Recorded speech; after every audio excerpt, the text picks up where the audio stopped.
हाँ तो दोस्तों, कैसे हो आप। मेरा नाम है सतीश, जो कि अमलियात मेरे बुज़ुर्गों की देन है, उनका मेरे ऊपर रहम व करम है। दोस्तों, आज मैं एक ऐसे अमल के बारे में बताऊंगा जो अमल इतना कामयाब है कि अगर आदमी उसको कर ले तो ज़िंदगी में कभी भी नाकामी नहीं देखने को मिलेगी। अमलों के बारे में तो लोग बहुत बताते हैं कि ऐसे अमल से ऐसा हो जाता है, इस अमल से ऐसा हो जाता है, पर अमल तब काम करते हैं जब आलिम खुद किसी अमल का मालिक हो, अन्यथा नहीं करते।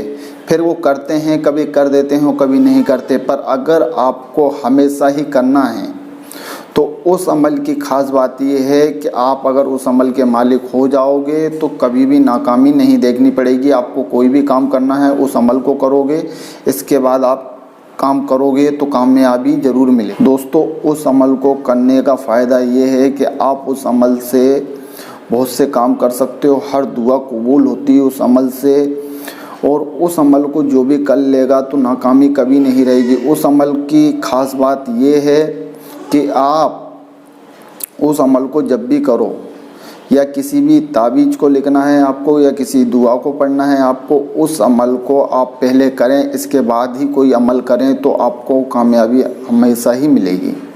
तो दोस्तों, उस अमल का करने का मैं तरीका बताता हूँ। उस अमल को करने का तरीका ये है कि आपको जुमरात यानी महीने का पहला गुरुवार को आपको अमल करना है। अमल ऐसे करना है कि 40 दिन और 40 बार ही उस दुआ को रात में पढ़ना है, और जब 40 दिन गुजर जाएंगे आपके तो आप उस अमल के मालिक हो जाओगे। पर शर्त ये है, उसमें परहेज ये है कि आपको रात में दुआ पढ़ने के बाद किसी से बात नहीं करनी है 40 दिन तक। जब आप उस अमल के मालिक हो जाओगे तो आप किसी भी चीज़ में आप उसका सहारा लोगे, आपको कामयाबी मिलेगी। तो दोस्तों, मैं वो दुआ दिखाता हूँ आपको। दुआ रही ये,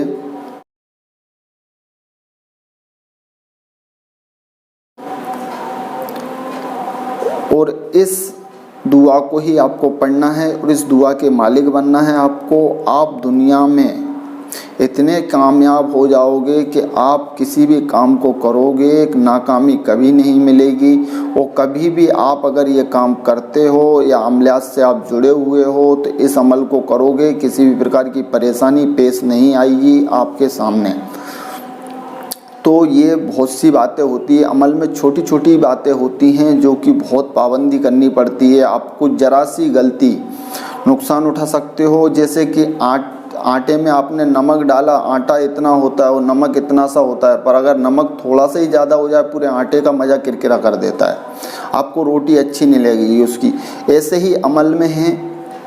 अमल में अगर आप छोटी सी भी गलती करते हो तो वो आपको नुकसान पहुंचाएगी। और अगर अमल को कायदे के हिसाब से करा जाए, अमल जिस तरीके से लिखा हुआ है, जिस तरीके से बताया गया है, अगर उस तरीके से करोगे तो अमल में असर आएगा। अमल हमेशा आपको कामयाबी पहुंचाएगा। कोई किसी के मुंह से मैंने ये सुना है कि किसी भी अमल में कुछ नहीं होता, ये काम बेकार होते हैं। मैं ये कहता हूँ कि भाई, आप किसी में कमी ना निकालें, आप किसी में कमी ना निकालें, आप अपने अंदर कमी देखें और फिर वो उस अमल को करें। वो जिस तरीके से बताया गया उस तरीके से आप करो, कामयाबी अवश्य मिलेगी। ऐसा नहीं है कि दुआओं में असर नहीं होता है। दुआओं के ही जरिए आज इस दुनिया में वजूद है, ये दुनिया टिकी हुई है। तो ये ईश्वर का ही रूप है। तो ये दुआएं जो अमलियात होती है इन पे असर रहता है, पर इसको करने का तरीका सही होना चाहिए। अगर आप सही से करोगे तो कभी नाकामी नहीं मिलेगी। तो दोस्तों, बस आज के वीडियो में इतना ही। अगर वीडियो अच्छा लगे तो लाइक करना।